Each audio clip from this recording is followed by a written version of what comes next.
In today's video, we're gonna do a combination of rides between Uber, Uber Eats, and Lyft.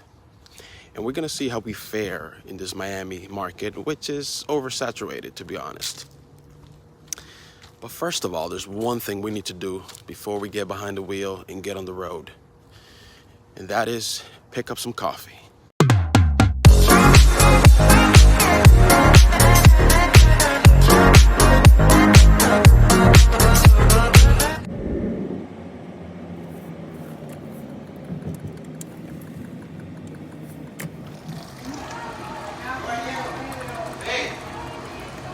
Now that we have our coffee, we are ready to get on the road, and let's see what we get.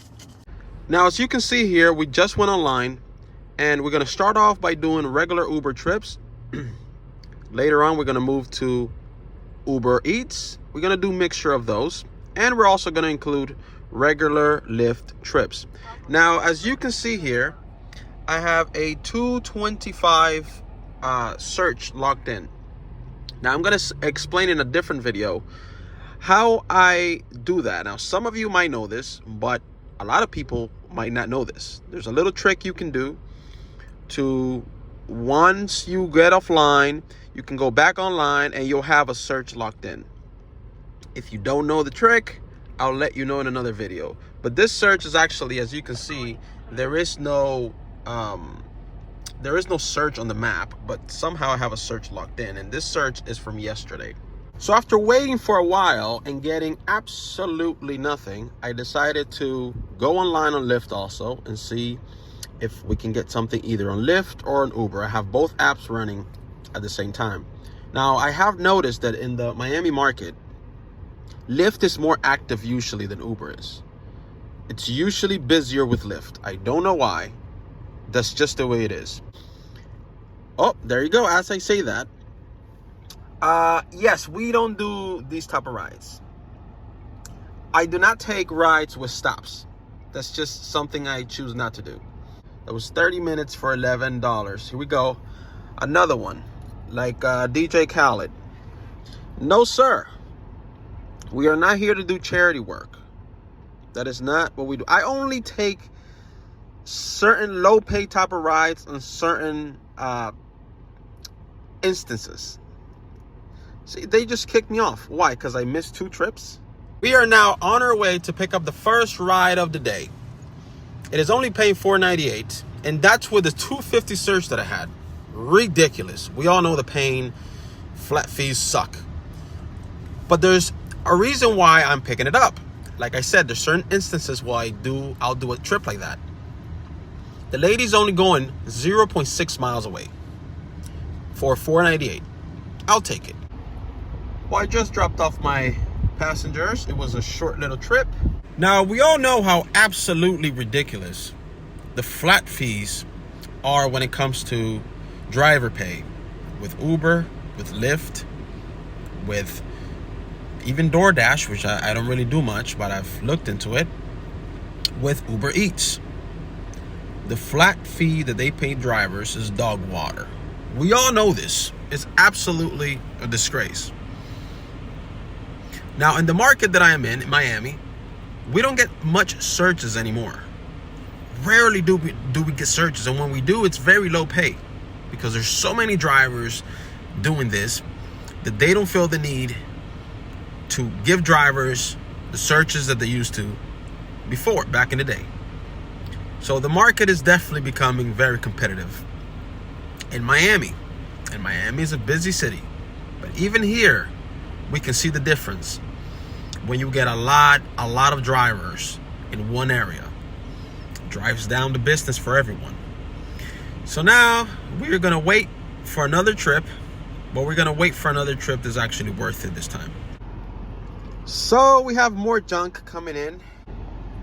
That's an absolute no. So we got more low-paying garbage that we will not accept. So we got a comfort right here, $15. This one we will accept. 31 minutes, 12 miles. So we just dropped off that comfort trip, and we ended up in an area where there's a lot of restaurants. It's Saturday, so deliveries should be booming. So we're gonna switch over to deliveries only and see how we can do in that department. Let's go. So we just accepted a Uber Eats delivery from a Thai place called Oho Noodles, I believe. We're on our way to pick it up. Unfortunately, I can't really record it how I was before with the other trips on the iPad screen because I have to accept the order on the phone. It would be kind of weird and just geeky for me to walk into the restaurant with a giant iPad, right? So when it comes to deliveries, I switch over to the phone. So let's go pick this up and deliver it. So we have now picked up our delivery and we're on our way to drop it off to the customer.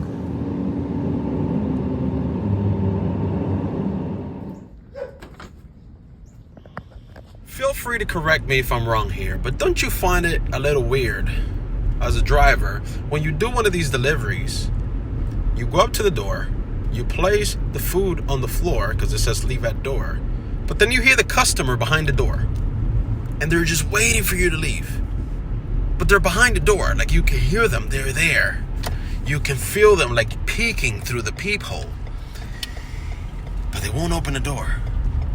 Yeah. And then they wait till you leave, you get in your car, and you drive off. It's just kind of a little weird to me, no? Just either open the door and I'll give it to you, or just wait till I leave, but like don't be creeping behind the door. Like the thing is a little weird, no? Maybe I'm wrong.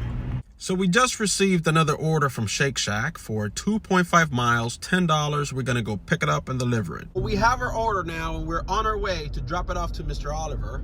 This is one of those meet at doors, I have a pin type of orders, which the whole I have a pin thing to me in my opinion is unnecessary, but hey, to each his own. So let's go drop it off. Now, we gotta find the right door for this little guy. All right, well, that's gonna be it for today, guys. If you enjoy the content, consider subscribing. I will be posting out a lot more Uber Eats, Uber, Lyft content. And if you enjoy it, give it a thumbs up and subscribe, and I'll see you on the next one.